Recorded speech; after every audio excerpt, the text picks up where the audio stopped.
Yes, we are. I think we're live. So welcome to the Relational Revolution. Go away, please. We Go are, away. we are down to just a few meetings left in our live campaign, and we get sillier and sillier, I think, as it goes. So you got the professional parts of us on the first 2 days, and now you just get the crazy punch drunk, overtired parts of us. Yes. We're modeling and inviting. Hi, Julie. We are modeling and inviting. We're modeling the value shifts for practicing church's heart-to-heart connection, and we're inviting others to join us.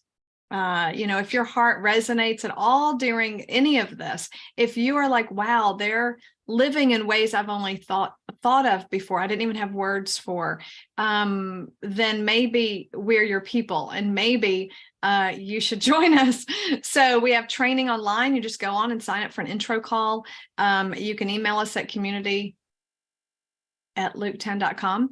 If you want to connect in other ways. And then if you want to help fund this global movement, you can do that on our website or on lk10.com/live. Our website is lk10.com. So either one of those will get you to that place. We are trying to raise $3,000 more in monthly donations, which is huge.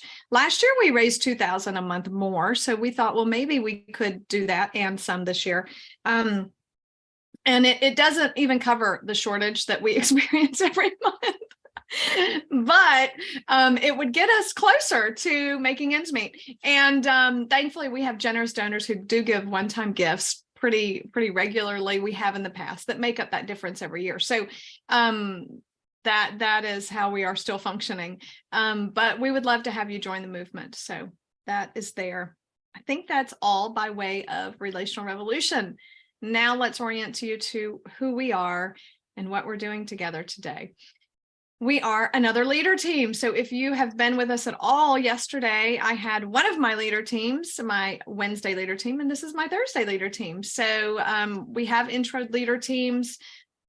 This is the next step after Church 101. If you want to continue training with like-minded, maturing adults, Christian adults who love Jesus, if you want to continue training those relational skills and training in these 5 shifts, then our leader teams hopefully provide a space for us to do that, to mutually disciple one another, to grow together, to form lifelong family bonds with each other, which we have done and are doing. And so our leader teams are incredible places to belong and practice. This leader team in particular. So yesterday, our leader team, we're going through the Emmanuel approach and practicing that. And this team, we haven't gotten to the Emmanuel approach yet because we have had some other agenda items on our agenda. We have been processing what we call our 10 to be round. We've been slowing down and taking space and time for one person to be in the hot seat each time we meet, for us to really educe their 10 to be prayer. What are they praying as far as the harvest? The 10 to be prayer is, as you might remember from Luke 10:2, is God, bring more laborers into the harvest that I'm in. And so in Luke 10, we like all of us to have a chance to slow that down and think about and listen to Jesus even in our own heart around who am I praying for really? What's my harvest field? Who am I praying for? And then let the wisdom of the group and our questions, our gentle curiosity, help even deepen that for each individual. So that's kind of what we're going to do today. We'll do our normal rhythms. And when we get to the 10 to be round, we will put Jay Twombly on the hot seat. I've already had my turn. Thank you very much. Victoria's had her turn. And we've got Susan and Julie after Jay. So today is Jay Twombly. Anything else we should add about our group before we take a deep breath and launch into our appreciation stories? We'll introduce ourselves too when we do our appreciation. Maybe that you don't normally have one guy with 4 girls. Yeah. It's just ended up that way. We lost Travis. That's right. We miss you, Travis. And Zach. Yeah. Oh, and Zach. Zach used to be on this team as well, and Zach has moved on. And Travis is on a different leader team because he joined his wife. So we are in need of some other masculine presence, I guess, or male presence. We have enough masculine presence in the women that run this call. But some other males would be nice.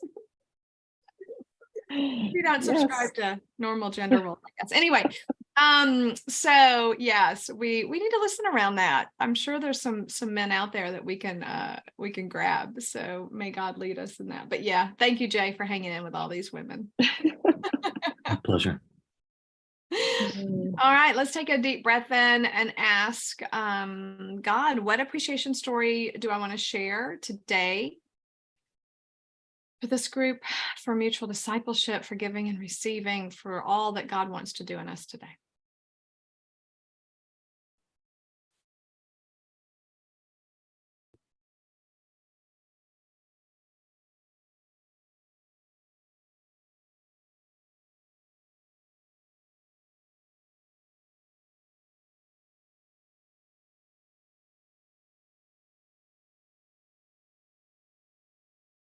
All right. I am Tony Daniels. I'm in Nashville, Tennessee.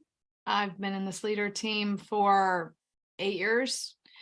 And my appreciation story, there's so many, but so I took a minute to go sit on the porch between calls because I just finished the Mission Circle call.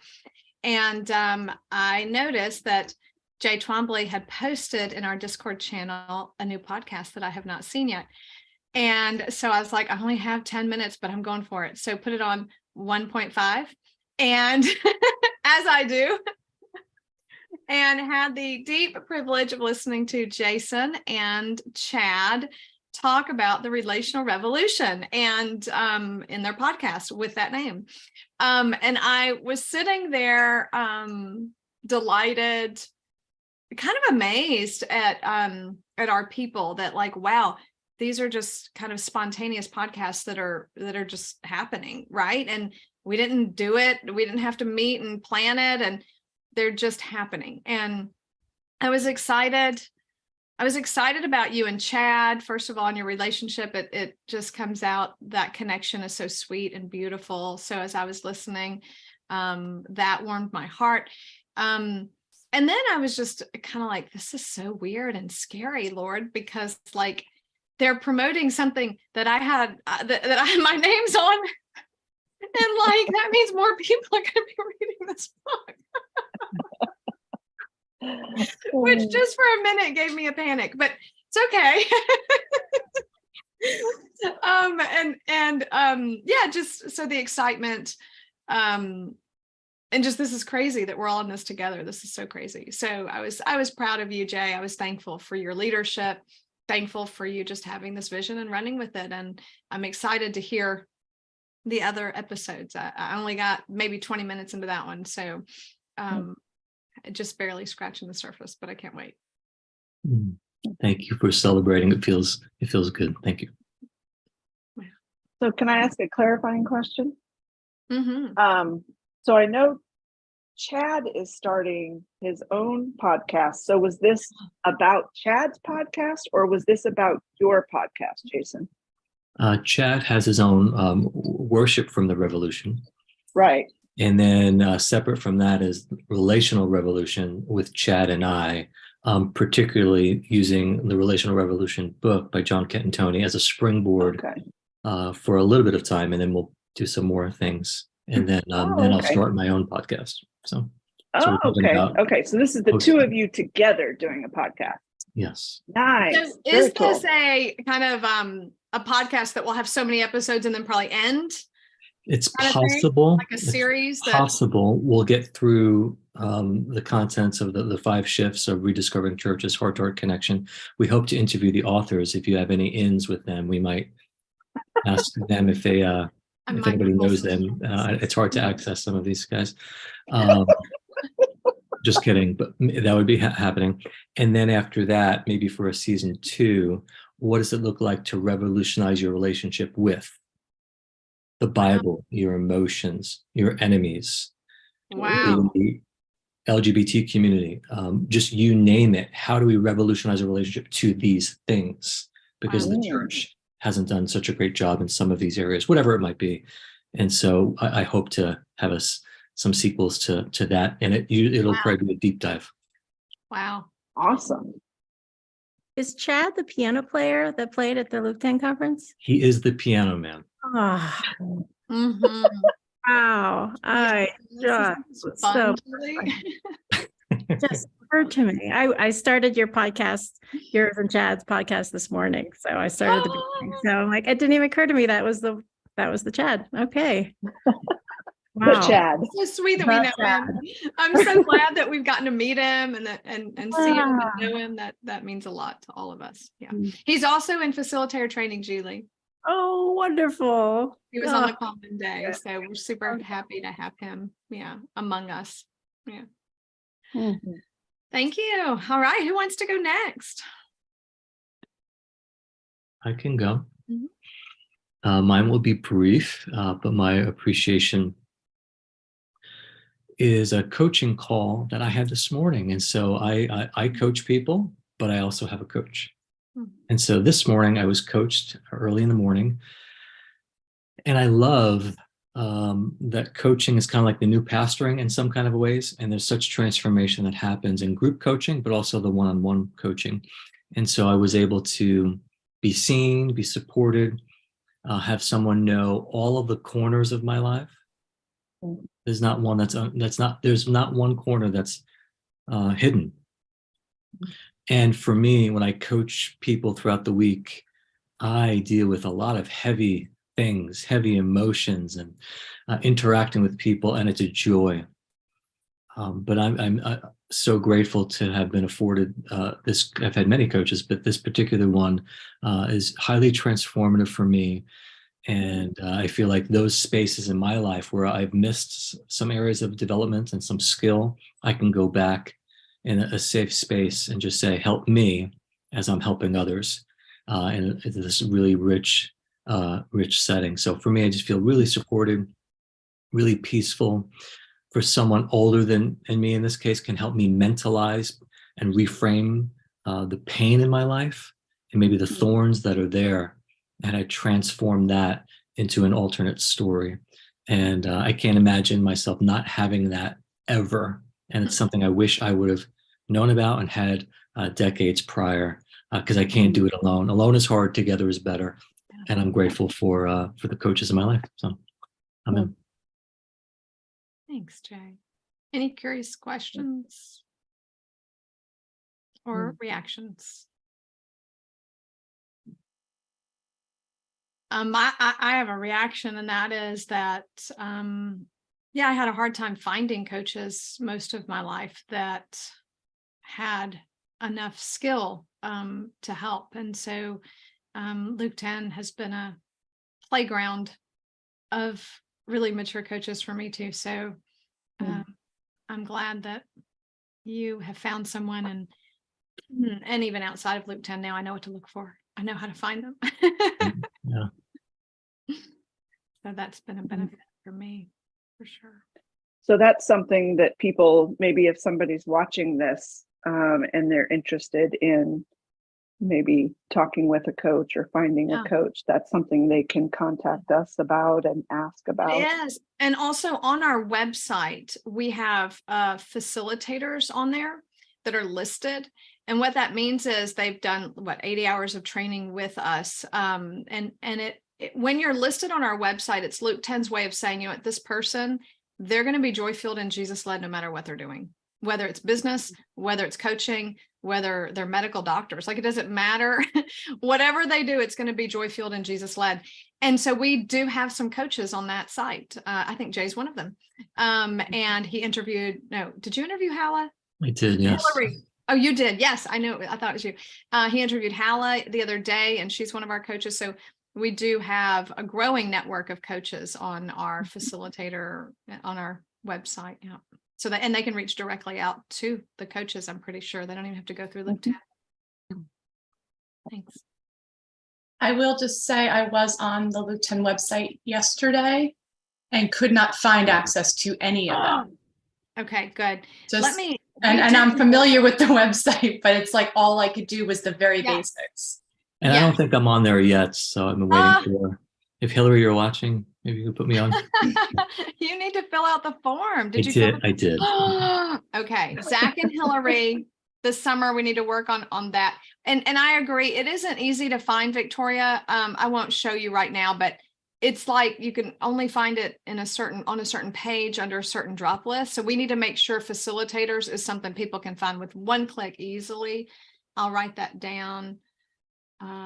Thank you. I can tell you, all you do is scroll on top of the about at the top of the page, and a list pops up and it says our facilitators. And then you click on that, and that takes you to the map. And then below the map is the list with all the pictures, and you can just click on any of them and it opens up their page. So Okay, I'll have to go back in and check that out. I clicked on all the tabs and could not get anywhere. Right. yeah, you don't And- actually have to click on it. You just Okay. hover over it and it shows up. So, Okay, Yeah, that's the problem, I think. Yeah. And if you're on a different page from the original page, I don't think they come up when you hover. Oh, they Interesting. do, at least on They that one. do. The Okay. resource page, do they? Okay. But maybe we need a separate tab up at the top that says facilitators. So Yeah. they can find us. Mhm. That would be great. Thank you. All right. Who's next? Appreciation. I'll go. And Julie, introduce yourself. Where are you yeah. from? Right. Julie McKnight. I live in Eastern Idaho. Live kind of right on the border between Jackson Hole, Wyoming and Teton Valley, Idaho. We call it Whiteaho. And I have been with Luke 10 for 4 years now, I think. Gosh. And what I'm really appreciating is, we had a facilitators gathering this week, and it was right over. Oftentimes the facilitators gatherings happen when I'm driving my kids to school or picking them up, and I just generally write it off. Like, I know I won't be fully present, so I'm not going to go. I'm not going to sign up. But for some reason this time I felt like the Holy Spirit prompting me to come and just drive and just listen. And so it was very uncharacteristic for me to show up at all. And knowing that I would, have this conflict. But I was excited to be there because I thought Scott Prindle would be there. He is my local Luke 10, one of my local Luke 10 people. And we went through a Church 101 locally a year ago in March. And so he has started facilitator training along with his wife, Laurie. And I was just beyond excited to see if he would show up, and he did. And then, so that was fun. I think that was appreciation in and of itself. But then towards the end of the appreciation check-ins, there was a new person that I had not ever seen or before, and his name is Mel. And he shared about he just, I guess, moved with his family to Idaho, just 30 minutes from me.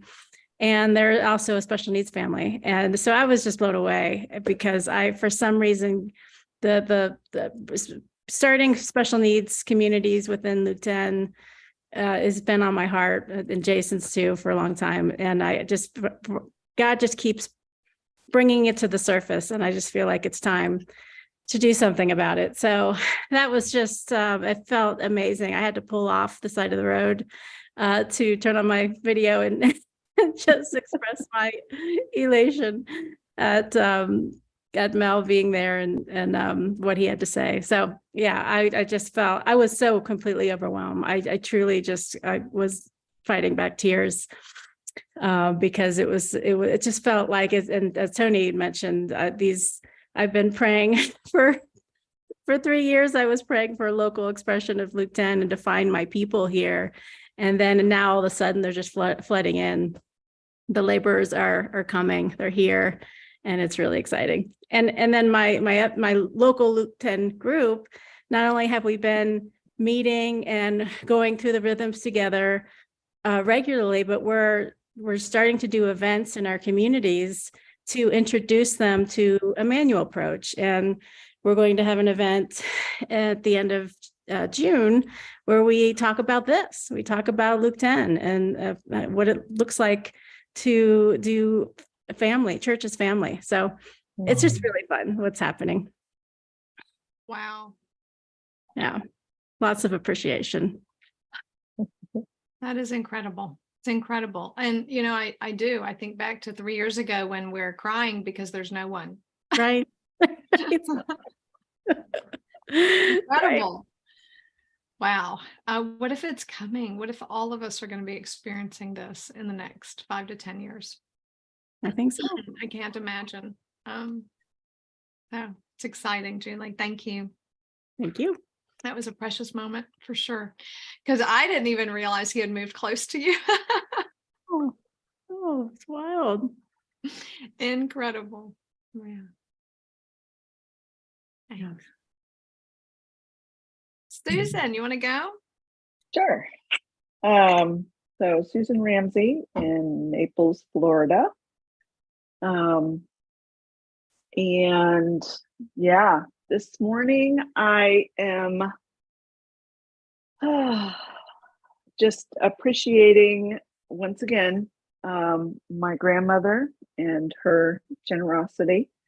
We're in the condo that she has had gifted to us, which is so great. I think back to the last, not even 6 months, like 5 months, like everything's changed. And we are just so blessed to be here. And this morning I was able to donate a bunch of furniture that we're not going to need here in the condo. And I set it up to donate it to my grandmother's favorite charity. So I know she would have been just elated to know that we're giving to St. Matthew's House. And so yeah, just still surrounded by boxes. Thankfully, none of them are in this picture, but they're everywhere else. But we're just so thankful to be here and to be in a place in our lives where we're settling, and that just feels fantastic. And I have to say I'm looking forward to being the tend to be person, because I now have a very specific tend to be prayer. So it will be lots of fun to share that with you guys and have you join myself and my dad, who's already in on it, praying for a local tend to be expression. So very nice. Very nice. Yeah. That's beautiful. Thank you. And we can share very briefly one sentence, our tend to be prayers today, and then put Jason on the hot seat. That way, Victoria and I can practice sharing articulating our tend to be prayers that we've been working on with y'all, and others can do that. And then Jay will go on the hot seat. Thank you, Susan. I can't wait. Susan, for those who don't know, she's been in an RV for the last year and a half. 2.5 years. 2.5 years, man. So this is a 2.5 huge years, transition. Yeah. Yes. Susan, will you keep your RV and still be involved in that culture in any way? No. So we're going to sell the RV, mostly just because it has stairs, and that's not really doable for Joel.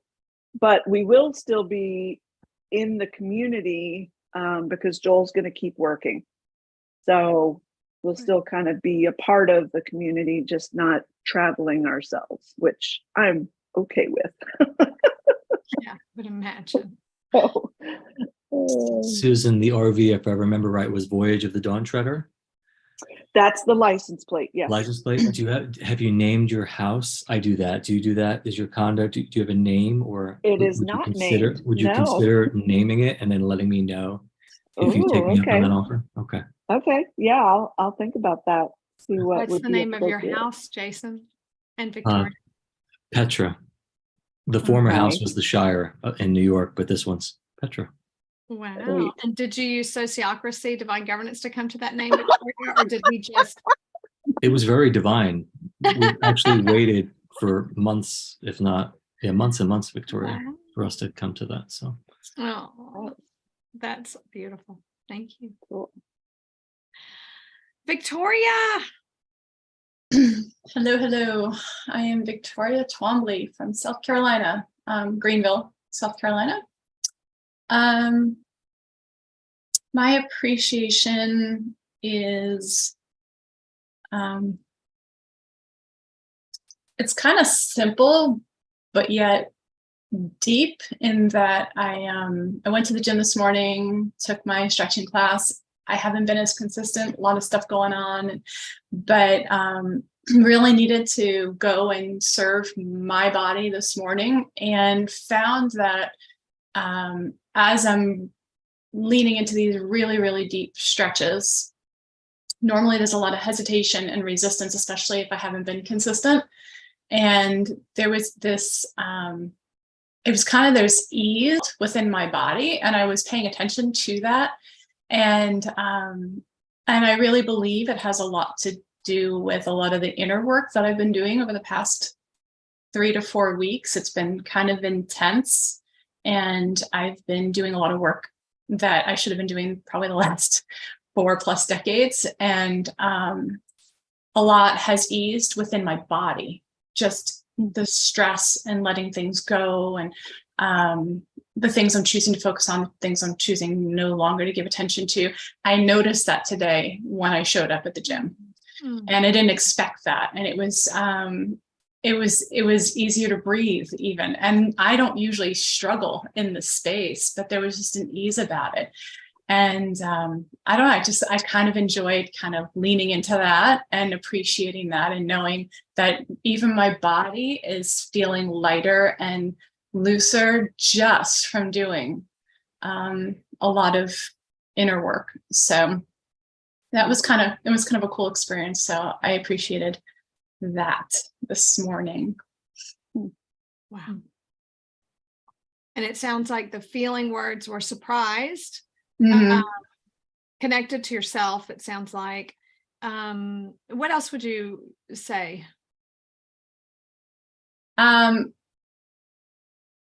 There really was an ease. There's just this ease that I'm feeling, and I've been feeling it in my emotions lately, as well as I'm trying to think of all these words now. Just mentally and emotionally, I've been feeling it, and I was taking my body for granted, even though I know I know where I hold everything in my body. I usually am aware of where I hold things in my body, but this is the opposite. I've been letting go of things and unblending and doing a lot of deeper work. And so this time I was acknowledging what I wasn't feeling in my body, what had gone away. And that's what surprised me. Because usually I'm aware of, because you feel the tightness, you feel the pain, you feel the stress in your body when you're holding it. And I don't usually feel the ease that I had today, a different kind of ease maybe, but not the one I experienced today. So that was really cool. Wow. Yeah. So I hear the surprise. I'm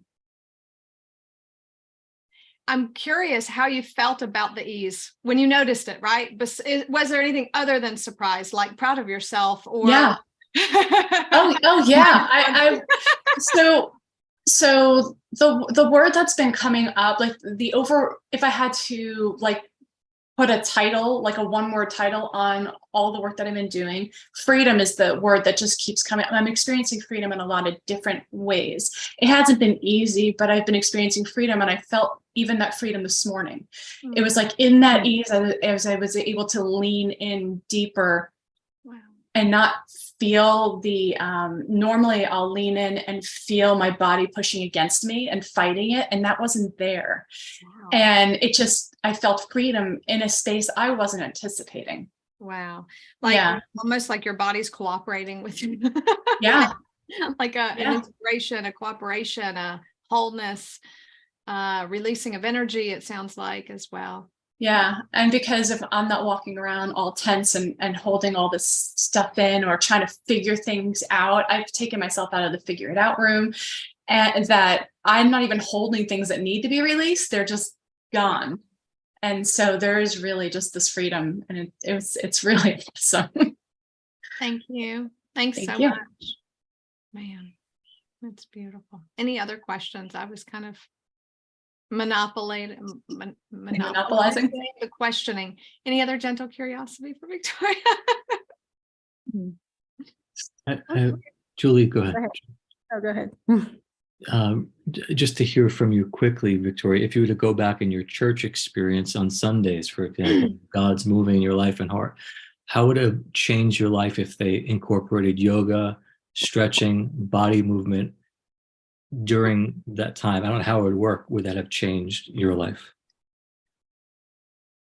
I think that just having permission to say, hey, you can pay attention to your body and go do yoga, because it's not going to send you to hell, which is what I grew up hearing.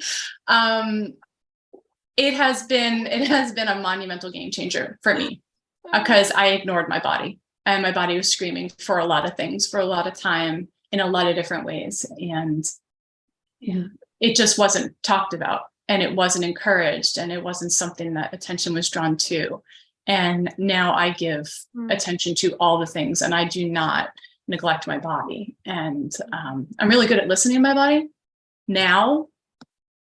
And if I would have had that years ago, I wouldn't have suffered through a lot of physical illness for decades. And I suffered physically from a lot of illnesses that I wouldn't have had to. I know it would have been different.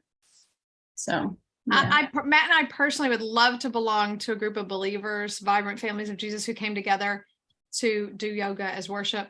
Matt, we went last Sunday together to the Y to do a yoga class, and we came home. He goes, man, that was church. Like you practiced relational skill training, physically with your body, he's like, it just doesn't get better than that.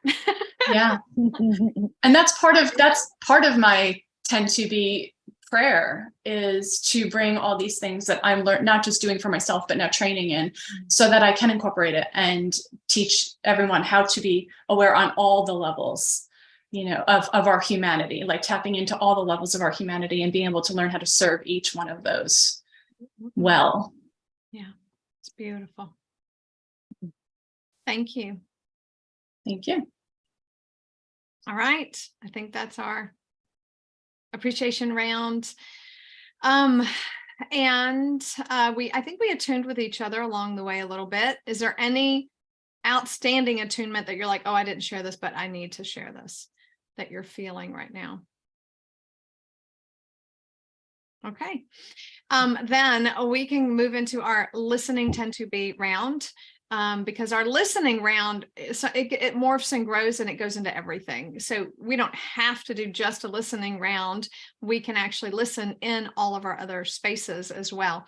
So I've talked about our rounds being like accordions, each round. So you can expand it, you can shrink it depending on the needs and the desires of our hearts. And so we've not shrunk the listening round, but moved it into the tend to be round while we're in this the season of accompanying each other, reducing each other's hearts, and listening to God together around your space. So why don't we, those of us who are not Jay, just share briefly what we're praying, what our tend to be prayer is, in one sentence if we can. And I really do need to practice. I know every time I get her, Victoria, I'm like, oh my gosh, I didn't do my homework. Why didn't I practice? Why didn't I look at my notes? So as best as we can, Victoria, those of us who should have this down. And I went first, so you think I would really have it down. Okay. I know, right? So I'll try mine, and then it might morph as I look back over the videos and all that, or notes or whatever we have. So I am praying for God to bring friends of my children, parents who want to be part of a vibrant community of faith, who want to be vibrant families of Jesus, that we can connect and nurture our children together. So that's, I had given up hope, and Susan is helping me not give up hope. So we're still praying for that. And then I'm also praying for God to bring leaders locally who would love to engage with church as secure attachment. So that is my prayer. And I'll share a quick answer to prayer, maybe a tend to be answer. I had coffee on last week with Scott Harris with Mission Impact, I think is where he serves with. And it was just incredible. We had so much fun talking. He is an elder. He's, I think, older than me, been in ministry his whole life. And he now coaches nonprofits in how to become emotionally, spiritually, and financially healthy. And he does that for free because it's a nonprofit and a church funds him, which is really nice too. But he's just a great person. And we talked shop for 2 hours and didn't want to leave each other. And he was eating up everything, Church of Secure Attachment, Relational Revolution, just so excited about these ideas and these things. And I think he'll be a lumberjack, as John calls it, meaning someone who sends people our way, because he knows like 300 churches in Nashville that he has personally consulted with and nonprofits. So he's like out there. And if anyone is out there with our values, I think he might find them. So that brought me great joy as well. And just watching God work. I mean, he just came to me out of nowhere. I did not go looking for him. So I think that's my tend to be and the answers I'm seeing. All right, Victoria. All right, I will try to be concise. My tend to be prayer is for a community of women that are ahead of me in everything I'm looking to do and be, and so that I can learn, because I love to learn, and then and that I can do community with and have support in that space, but also for women who are looking to really grow and tap into my passion really is women, and the true identity in Christ is where we're headed. But what does that look like as a human, in this world, in this place, at this time, with where you are, with the baggage you carry? What does that look like? How do we unpack it? How do we take a next step forward towards what we've been called to do? Mm-hmm.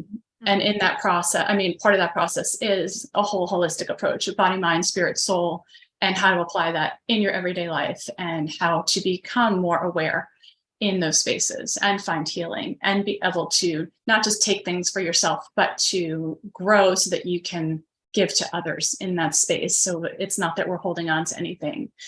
So I want healing and freedom for everybody, but my passion really is for women, and that God would really bring those women that I'm a good match for. Personality type, I might not be good for everybody, but I know that there's women out there that I know that God has for me to do life with, and I'm excited for that. And I would say that maybe this would count as a potential part of a tend to be answer to that prayer, in that one of the group fitness instructors that leads one of the classes I'm currently getting certified in, I didn't ask this of her. She's become my mentor. She's been really great. I did ask her for that, and she jumped on board, was very excited. So, but she texted me a few weeks ago and she said, "Hey, so just so you know, I just went into the GM's office and told them all about you and told them where you're at in your process." And basically she went ahead of her own volition, like I didn't ask her to, and is opening doors for me so that as soon as I'm finished with my certifications, I have a place to step into. And I was blown away by that, because I don't like asking for things. So it really is the grace of God that he would even do that for me, even though I need to get better at asking for things. And I'm not afraid to take risks. It's just, we all cringe sometimes when we know we have to take a step that is different and hard. I'll always do it. But this was just I think this was just a beautiful wink from God, just to say, I see you. I see the work that you're doing. I see how faithful you're being, and it matters to me too. And I'm helping to pave the way so that I don't have to work hard when I get out of all this to go find a place to apply it. I don't know where I'm going to go from there, but at least I have a place to start. So thank you. That's exciting. Incredible. Yeah. Julie, you want to share your 10 to be with us? Your prayer. Where's your harvest field and what are you praying for? Well, I would say the primary harvest field is here in the Teton region. And, it felt like I was going solo for 3 years. And, and what I'm discovering now is that the harvest has been here all along. And I'm finding more and more people who are like me or feel the same way. And once you find those people to do it together with, everything is so much more joyful. And so I feel like we're in this greenhouse season where we're nurturing that new soil and really paying attention to those relationships and this community that's growing. And so that's really where my heart is, to nurture this new community well, and just to steward all the things we're doing well. And but secondarily, I think the special needs community broadly, globally, is fascinating to me. I'm in a curiosity stage there, what that looks like and how to formulate that prayer for that people group. So yeah, still working it out. Thank you. At the end of our call, when we're done today, I'm going to ask you to release that, as we do in Luke 10, right? When someone shares an answer to prayer or something God's doing and we're jealous, in Luke 10, we don't have to stay jealous. We get to say, Julie, release it on us, please. And then we just open our hands and wait for God to release his blessing as well. So I'm going to ask you if you'll be willing to release 10 to be answers onto all of us at the end of our call. Sure. Yes. Thank you. Thank you so much. May I ask a curious question, Julie? You mentioned finding your people like maybe 3 times. How did you find them? Because that's how I struggle, like, is the finding of the people, unless someone puts them on my doorstep. How did you find these people? All of a sudden, you've got all these people. Where did they come from? It's so curious to me how it's really about the Holy Spirit going in advance and preparing the hearts, because the people that I'm referring to are people I've shared Luke 10 with over the last 3-4 years. But it was one occasion in which unexpectedly we had a conversation about something entirely different. And then we sort of checked in what's happening. And I mentioned Luke 10 again. And I mentioned the word joy fueled. And that was the word. That was it. It was, wait, what did you say?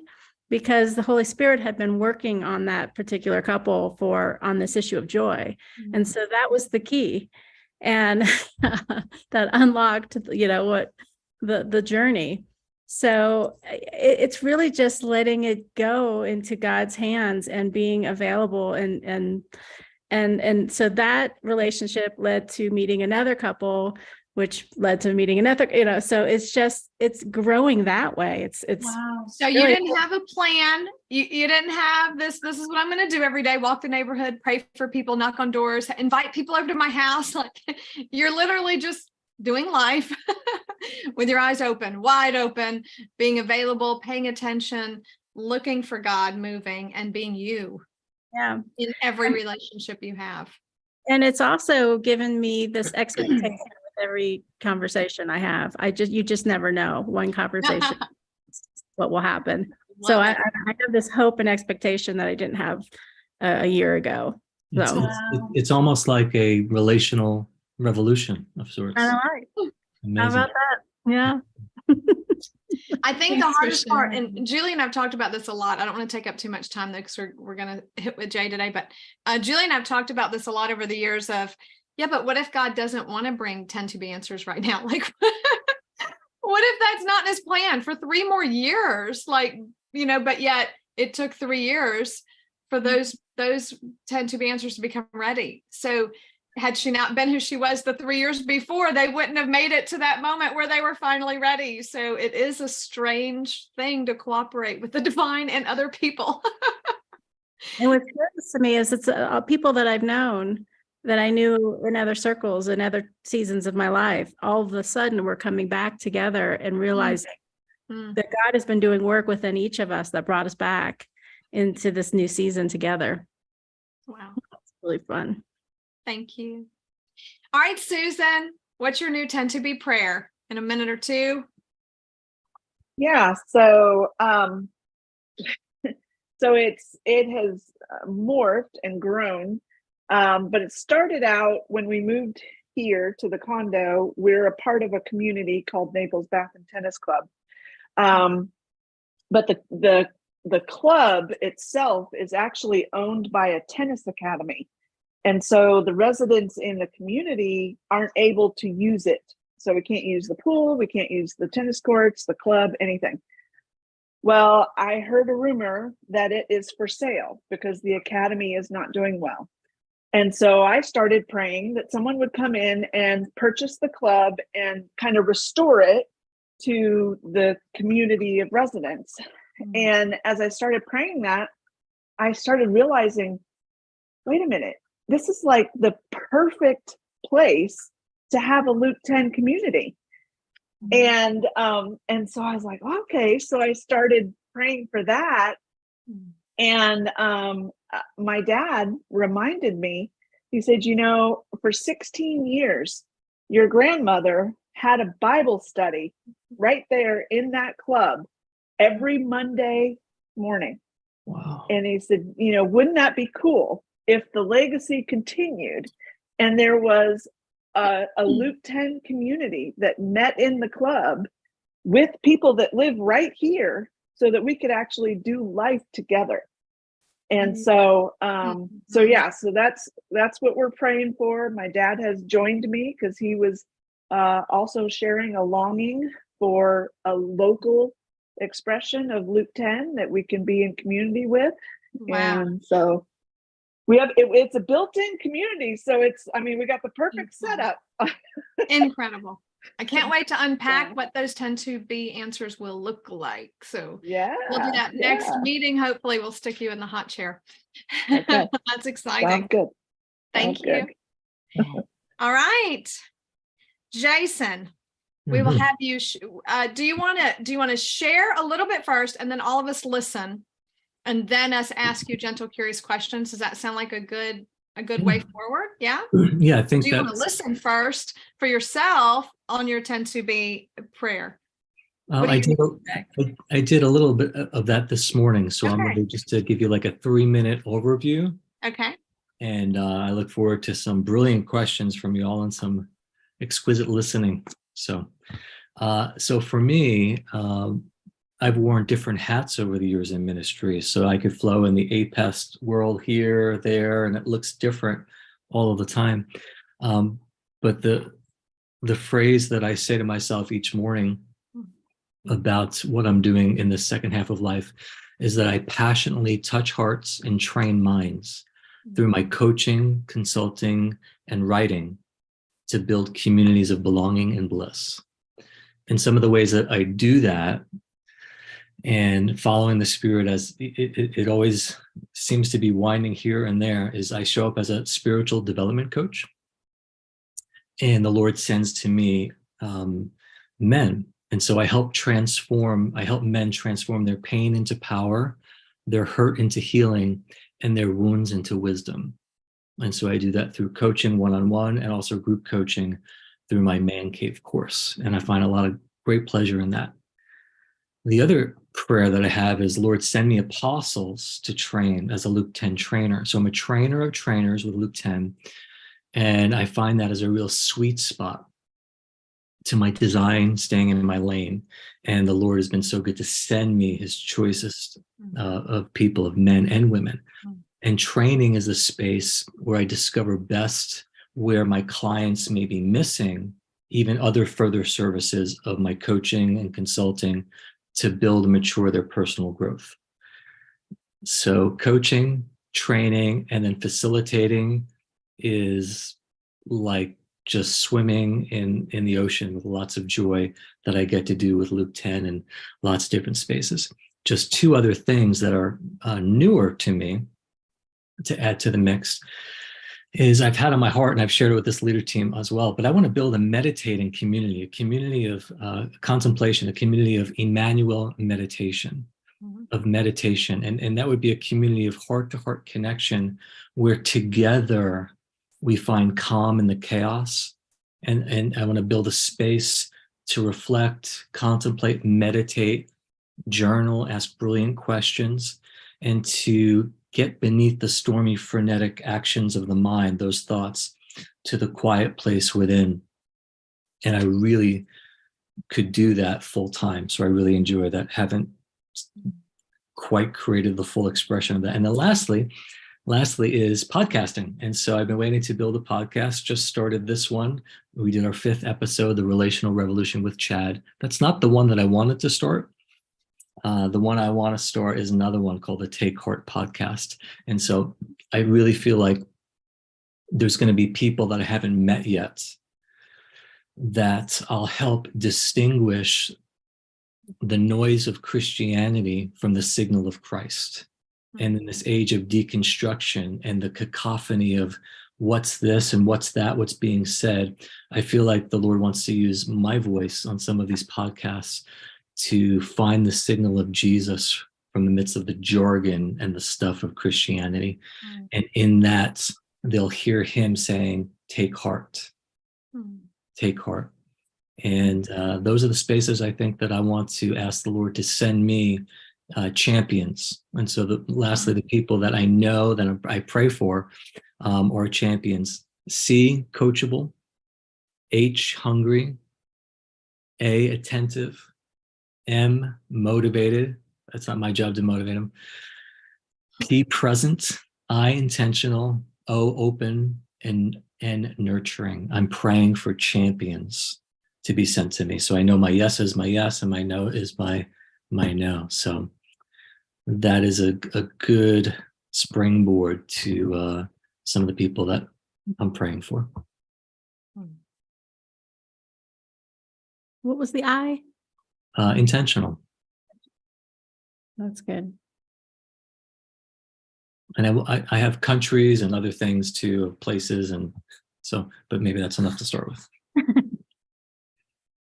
Wow. But curious questions, clarifying questions, and gentle, curious questions.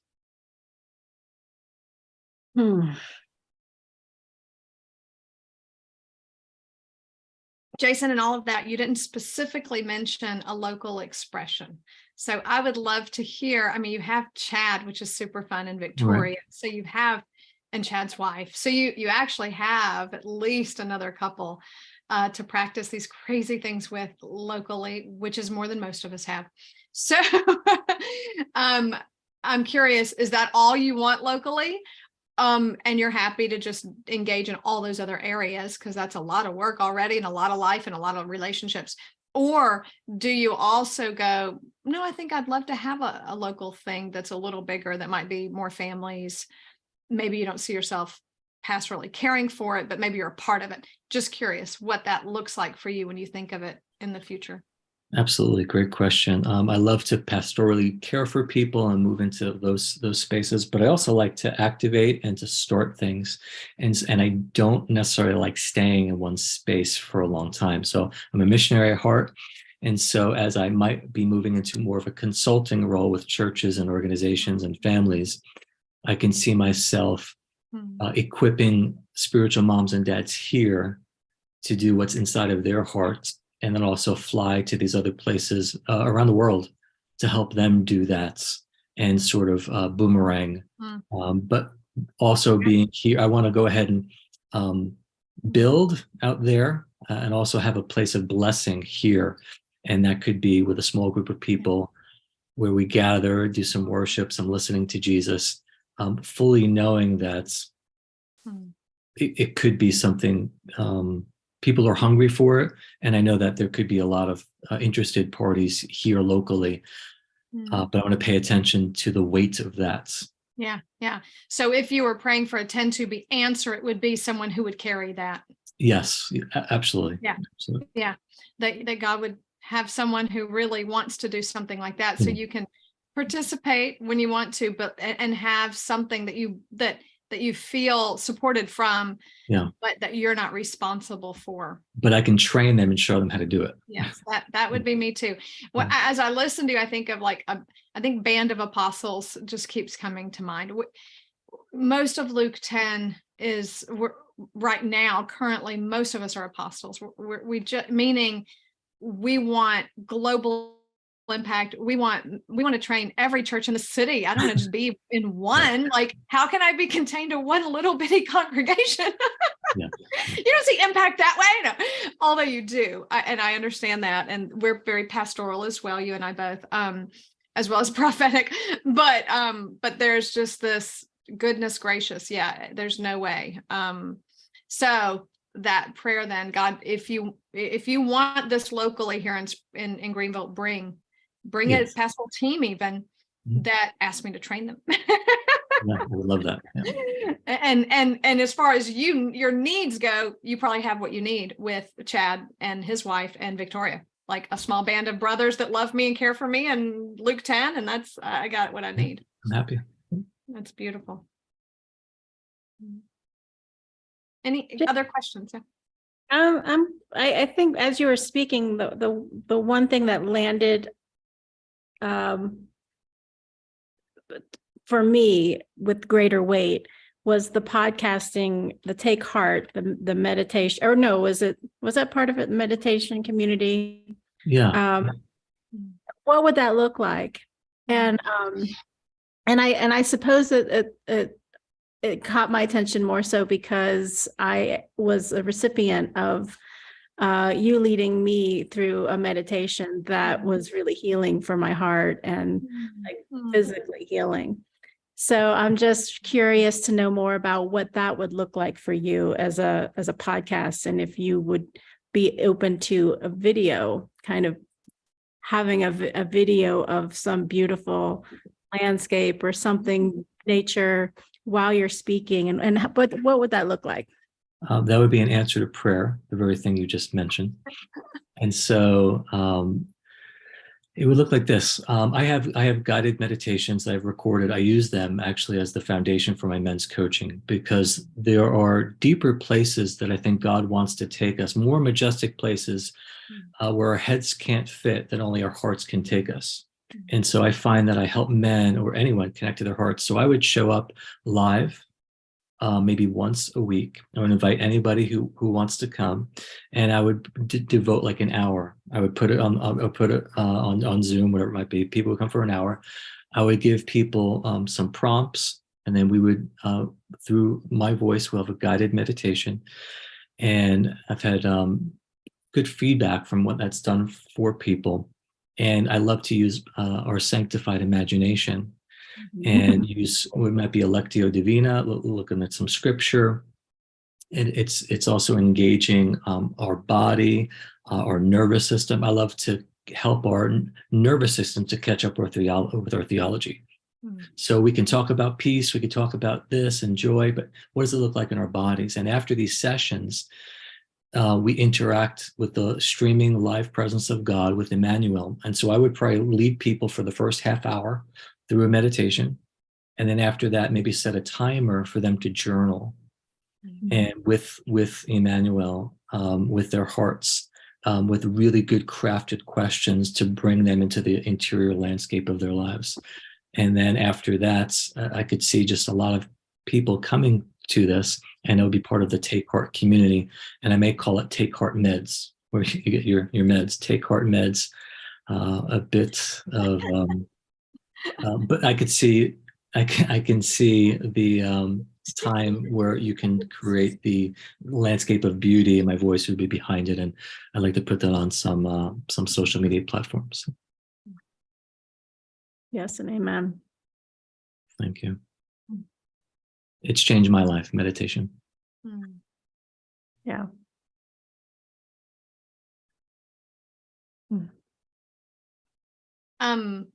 Other curious questions?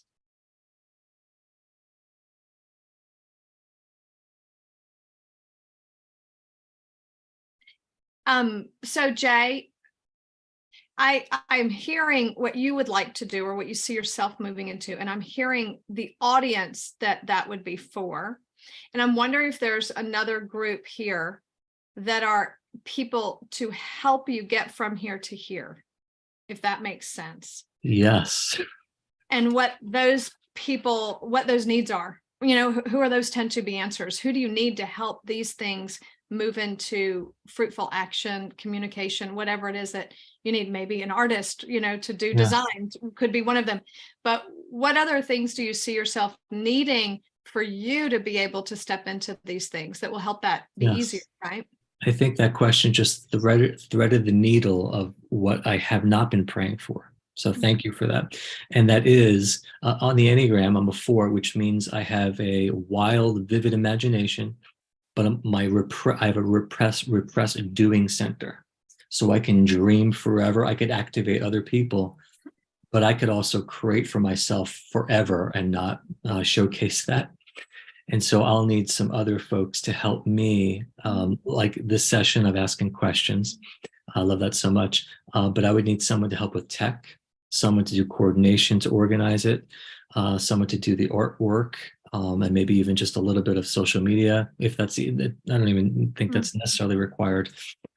Just a team of people, and also other people who would want to be trained in what I do. I love to train people while I'm doing it. And maybe someone to shoulder it with me if they were interested, where they can sub in, get a different voice. I don't need my voice to be the only one. And so maybe a team of people who would want to, I tell you, with all of the people in the relational revolution, like Tony on your podcast, I could really see a space for the people who are just pouring out. And I just would love to have them gather under the wings of Abba in swaddled shalom and just receive for an hour once a week. Have them come and go and just receive from that space. And I think there are many facilitators, trainers, Emmanuel approach people that need that to be poured into them. And I could see that space designed for them. Beautiful. So can I pry? Does anyone else have another question? If you do, go for it, and then I'll continue. Yeah, I'll just say, Jason, I am 100% on board with whatever you're doing. And if you ever need help, if you need a visual storyteller to come alongside you, 100% yes from me. I just am so excited about what you're doing. And Victoria too. I would be nothing but thrilled. There's something the two of you carry and release that I want. And I'm just 100% on board with whatever, just to come alongside, no charge, just to be a part of learning from you and growing with you. So anyways, I'll just throw that out there. I got it. I'll remind you of that too. Thank you. That's beautifully generous. Thank you, Julie. Thank you. I guess my one question is there's a lot. Yeah, there is in that. There's a lot. And so I'm sitting here quietly, it's hard to have curiosity. I mean, I literally live in this space where, I'm in the process with him all the time. So it's hard for me to even come up with another curious question. So it's not my lack of interest. It's like, I just don't even know. However, I will bring one of the common conversations we have to the forefront and say, this is a lot of things. What is the one thing that rises to the top if you had to start to get it going? The rest we can add as we go. Like, what would be the prominent thing? Yeah, I can answer that really quick and twofold. Not to mess with your minds, but the one thing that I want to do, I didn't even mention yet, and that's writing. See, All I go was away, waiting and I just for want it. to write. So that, just that being said, that's my passion. Didn't even mention it. That's another day. But secondly, the one thing that really rises to the surface when I close my eyes in the secret place with Jesus, I can like John the beloved, I could put my head to his chest and I could hear his heartbeat. John 16:33, take heart, and the whole verse. It's so powerful that it happens to me every time. And so when I close my eyes to meditate, I can feel the heartbeat of God saying, take heart to the world. I can see things like that. And so meditation, this take heart community where we can find calm amidst the chaos, to me is something that pops up every single time I close my eyes. So Jay, I'd like to ask you a few questions then about this. So you're talking about a Take Heart community, and then you mentioned a Take Heart podcast. And so are these two different things for you? Are they the same thing? Is the podcast connected to the community? Is it? Yes, it'll be the same. And I could use a coach to help me present this, whether it's through Substack, where that's a newsletter where you can have, a few things free, have a little subscription. And I need some help discerning that. But I want to make it easy for people to access this. I want to have some free opportunities. At the same time, I need to make a living as well. And so I do have a Take Heart community on one platform already, but I don't really do much with it other than house my leader teams. Okay. So I'm curious, how did you activate the Relational Revolution podcast so quickly, especially when you weren't even thinking of doing it? How did that happen? Victoria, the only way a thing's going to get done with a 4 is if you have an 8 come in and do it for them and get it going and invite them into the process. I mean, I wasn't going to say that. I was. But it is so true. Literally, you can't ask. You just come in and you do, and he jumps in and he'll participate. Here it is real fast. Holy Spirit tapped me on the shoulder, asked me to do this, just do this and I'll start. Anyway, so I'm like, yes, I'll do this podcast now and this one also. And then I mentioned it to Chad. He's like, yeah, let's pray about it. That I prayed about it. The Lord's like, yes. We meet for an hour or two outside of my patio. We formulated the whole season or 2 seasons within an hour of incredible collaboration. So an Enneagram 8 is my friend. Okay. So I'm going to say that your main I am observing, I'm not going to I don't pronounce this. I'm observing that it seems to me like your 1 10-2B prayer, if you had one at all, would be for an activator. It doesn't have to be an 8. 7s activate, 3s activate, 1s activate, and 8s activate, right? But you need an activator. Someone that, just like Chad, obviously you can't activate everything with Chad, although maybe he wants to activate everything. I don't know. 8s can do a lot. But I would say, if I were you, I would be begging God for an activator to join me in Take Heart. Who is my Chad for Take Heart? And how, and then keep your eyes open. Jesus, God, bring me a Chad for Take Heart. Bring me an activator. Bring me somebody who can help me implement what's the vision you're giving me, right? Yeah. Because otherwise it's not going to happen. It's going to stay in your realm of ideation and be thwarted, right? Yes. I would say that about your writing as well. That God would bring you someone who you can collaborate with in your writing that would give you enough structure and enough accountability, and then be able to get what you've written to publication, or at least get it into, a completed offering, or get you with a publisher, right? Like someone who's like, Jay, let's just present this to several publishing companies and get you with a publisher, because then you'll have some deadlines and you'll have to meet them. I need that. if that's not who you are, right? Yeah. That's what you need. You need that person or people, might be various different people, just like an artist just stood up and said, well, I'll help you with the art. Wow. Okay. You need, maybe it's a various people, but that's where I would focus your tend to be praying if I were you. That makes sense. Yeah, I resonate with that. Brilliant. Thank you. So what do we call these people? Activators? What do you want to call them if we're I praying? think that's for a you? powerful word. It's a really powerful word. Yeah, Right. love it. So God. But I also heard you say earlier that you activate and ignite people. So I how do. what's Yeah. the distinction between that side of you and what you're looking for? Yes, I would say this spiritually, in my spiritual development coaching, I can catalyze and shift worlds and atmospheres and activate realities there. In this space, it's hard to do that on my own, and I'll need someone to do that for me. Physically. Physically, yeah, in these things we're talking about, no doubt. Good question. Yeah, I'm like that too as a 4. I'm like, I need an activator. And I think I'm adding as part of my 10-2B prayer for me, that for him, because his wife has been trying to play these roles and she can't like straddle her 10-2B prayers and be the answer to his 10-2B prayers. So when you jumped in, Tony, and were like, this is the space, I'm like, yes, freedom in a whole new level. Isn't that the truth? Oh, isn't that the truth, man? Yeah, but he shows up very excited and prepared for, like, Chad runs, he's showing up and doing all the things that Jay essentially hates to do, right? He doesn't enjoy doing, and that steals that part of the joy.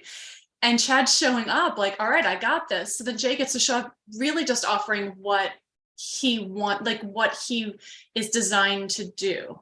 And that's where the sweet spot is. And this is the first time I've actually seen in our little over 5 years together, the first time I've seen someone actually come in, swoop in, and like, just not even offer, again, to say, I'm going to do this. And in the collaboration, you just got to bring you, and that works. That there's no hemming and hawing or stress or anything. It literally flows. I haven't really gotten to see it to this degree in the last 5 years. Yeah. And so to think that could happen, even for any of us, honestly, we all have that particular need. It might look different. It might not be an activator. It might be a different kind of support, but we all have that space that we can't fill for ourselves. We just can't. And so for Jay, it's an activator. I kind of think I might need to clarify more what mine is for me, but I know that I have those sluggish spaces because it's not what I enjoy. So to have that activator come in for you kind of just activated something in me, the idea of that. Wow. Because it's the possibilities. It's been explosive with the podcast, The Relational Revolution. You guys have you've put out so much in a short period of time, because no one's carrying all the weight. You're both bringing equal parts of what you do. Yeah. Thanks, Victoria. That's powerful. So, Jay, if you had to think about, I'm going to just name these. You say you do coaching, training, facilitating. You've got this other podcast, but this meditating community and this Take Heart podcast seem to be what's a driving passion, I would say, and maybe not, but that's what we've kind of been discerning together, it sounds like. Yeah. Who all these things are for, your champions, and you're praying for them.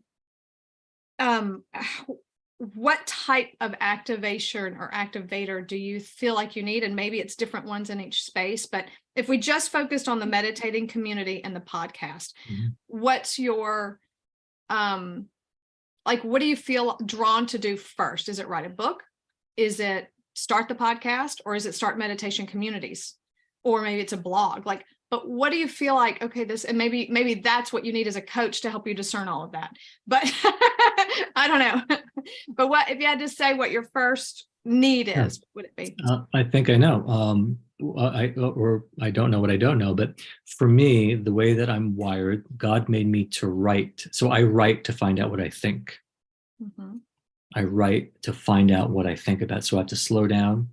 And so if I had some sort of a Substack newsletter, use that as an example, from that place of writing, the inkwell of my pen, it flows into meditation, contemplation, and then from that one explosive creation will come the podcast, and I can just, it starts from that place. So what would you need then? What type of person or skill do you need to be able to create a Substack newsletter, or figure out how that happens? I was just thinking about the fun circles we've been doing within Luke 10 and the whole idea of divine governance. And if I had 1, 2, 3, 4 people who could meet with me for like 6 weeks in a row, as an example, every Tuesday, and just, devote like an hour or 45 minutes, I don't know, and just to wrap our hearts and minds around this one thing and just activating it, could be it. Okay, but who are those 4 people? What are they gifted at? What do they know? What knowledge do they bring that you don't have, that you need, or skills? Julie in the artistic area, for sure. Maybe someone who could just help me with a bit of just tech questions. Okay, so someone who might know something about Substacks. Yeah, like that. Just yeah, I would, because I can get caught up in that. So art, the tech, and one more thing.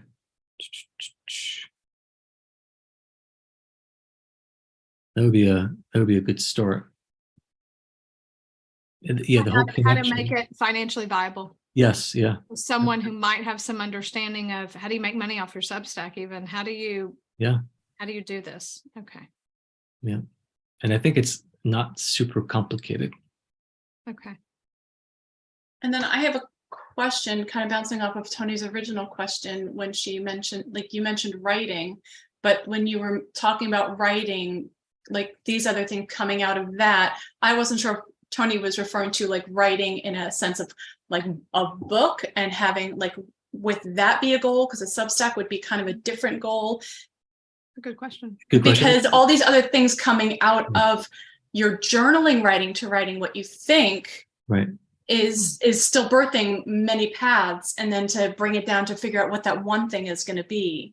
I got it. Good question. It sounds like 2 different things. Yeah, well, I'll coalesce it with this answer, hopefully. I feel like there's many books inside of me over the years, and the time will come when I get them out there. And one of the ways I could do that is through a Substack, and in the newsletter, I can offer my chapters. I have a book called Jesus Comforts, where it's a devotional piece. I can offer those chapters there, and that'll give me kind of a deadline. Some people, it could be free, it could be part of the subscription if you want to see what it looks like, and I can create my book in flight. And so I think I could be doing that within the same context. And then, as Victoria knows, once I start a streak, it's hard for me to unbreak that streak. And so I just need to get a streak on this particular writing flow. And then would it be too much to suggest or assume or whatever, think that maybe as you release a chapter that maybe your meditation would line up with that, so that everything, so you're not having to create a different thing here and a different thing here and a different thing here, but that everything's connected? Oh, you know me, I can only do one thing at a time. So that would make sense. It would be connected to one theme probably. It's good. What's the one thing that you can start doing right now, even though you don't have that team? For sure, praying over the different matters that we talked about.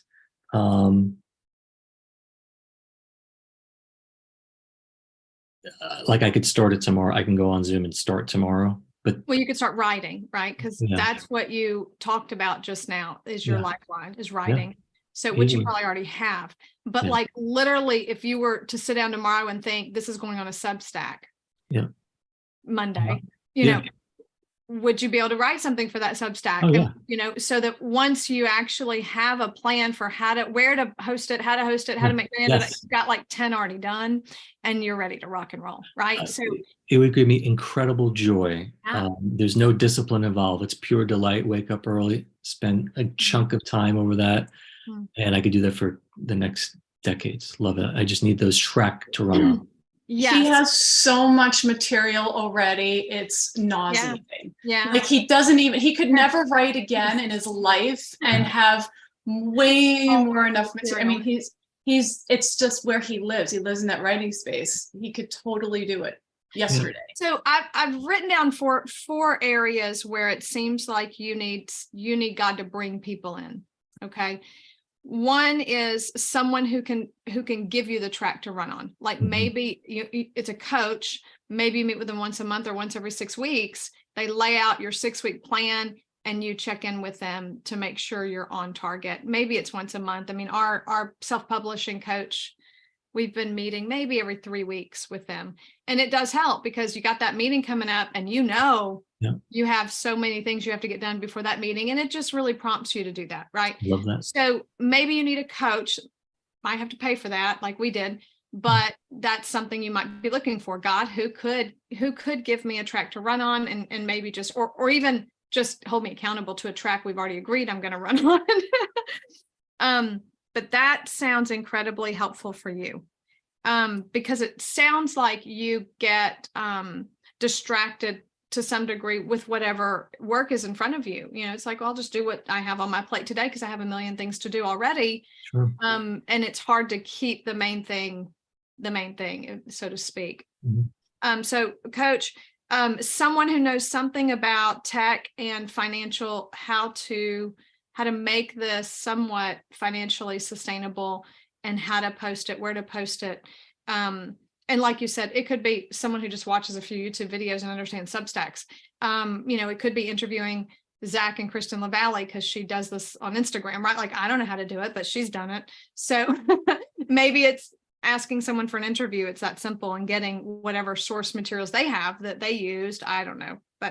And then branding, which sounds like Julie is offering, giving you some branding, helping you make this look good so that whenever you do enter into the world, you'll look professional. You look as good as you are. I think that's what Hillary gave us. She said, Tony, you and John and Kent, what you're doing is amazing, but it looks unprofessional and it doesn't look amazing. And people are going to, unfortunately, they judge a book by its cover, you know, so to speak. So she makes our leader teams look amazing, our leader team lessons. She makes everything look amazing.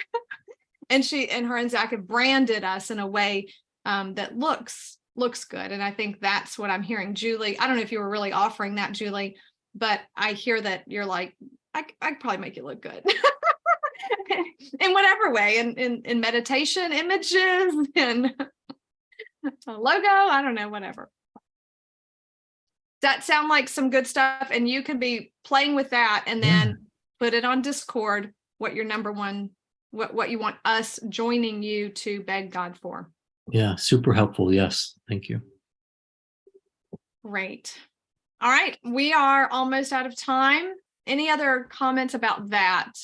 Questions or feedback for Jay? Thoughts?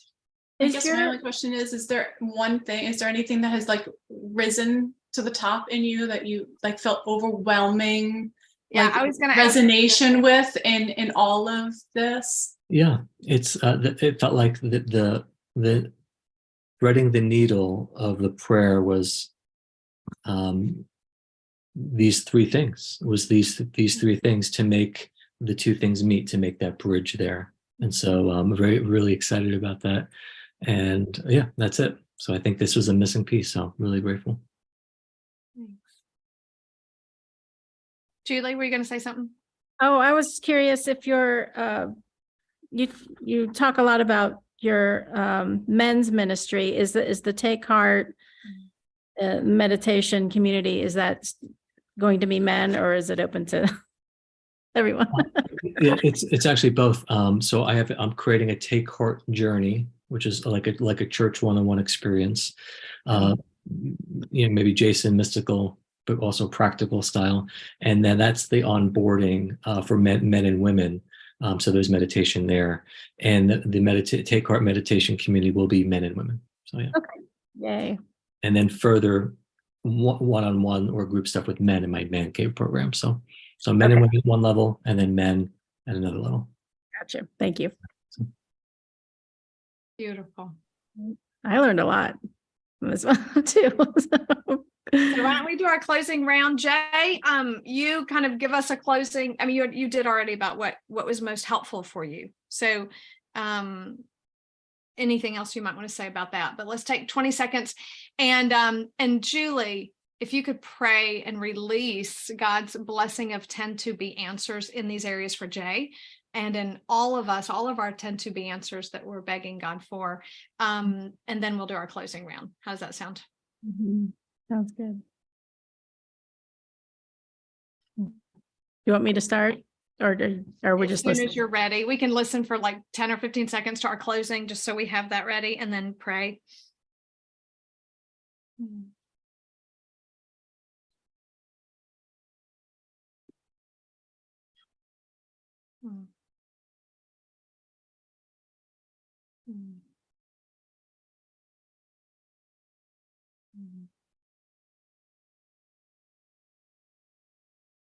Yeah, just pray. I thank the owner of the harvest. I just thank you for just thank you that it's easy. It doesn't have to be hard.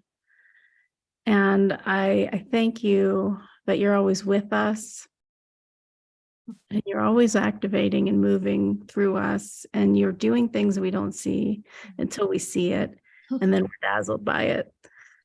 So I thank you for what you're doing in my local community. Just for opening our eyes. And I thank you for the vision, just for the individual uniqueness that you put in all of us, and that you use us so perfectly. And when those pieces come together, those people find each other, it just gets really exciting. So I just release all of what you're doing here in the Tetons, even though we're just in the very beginning stages. Just release that to everyone's community, that Susan and Tony and Victoria and Jason, that they would see an increase that's tangible among them. Your people would emerge. And we just beg you for all of the richness and the goodness and the treasures that you're releasing to them would just be evident, just even this week. To just see just tangible release of what you're doing.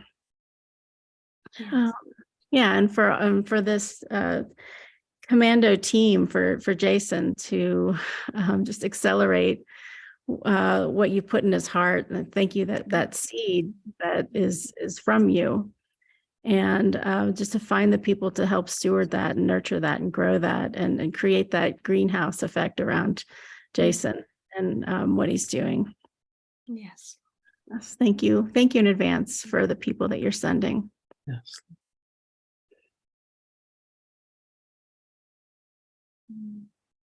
Amen. Thank you, Julie. Thank you. Thank you. Takeaways. My takeaway is, Jay, I just see you so full of wisdom, riches, to offer the world. I mean, everyone who would receive from those riches. And I'm thinking, handmaid's the worst word probably, but midwife. I know y'all Call the Midwife, but I just feel like you need a team of midwives around you to birth these things into the world and nurture them with you and pay attention to them. And so, yeah.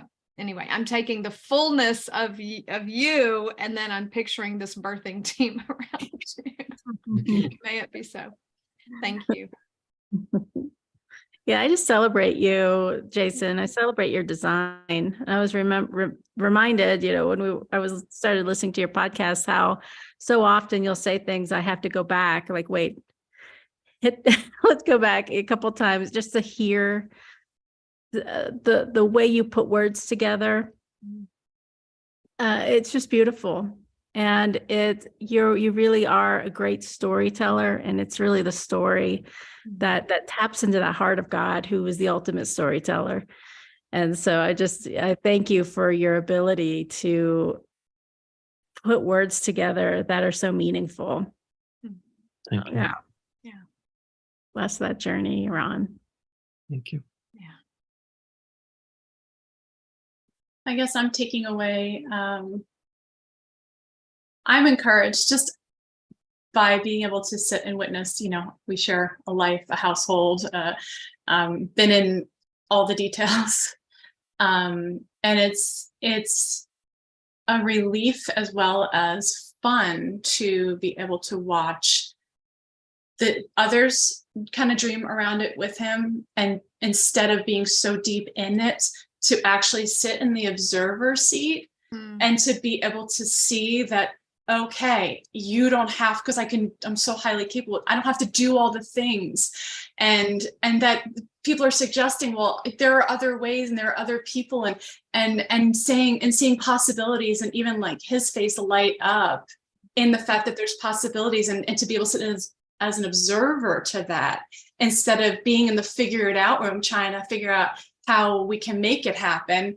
I'm like, oh, right here, just on this call, there was a community that entered in, and I actually got to kind of sit back and breathe through it and observe it. And that was really powerful for me, because I don't get to fully witness if I'm in it. I can, but there's limitations. I felt like I was able to more fully witness it today.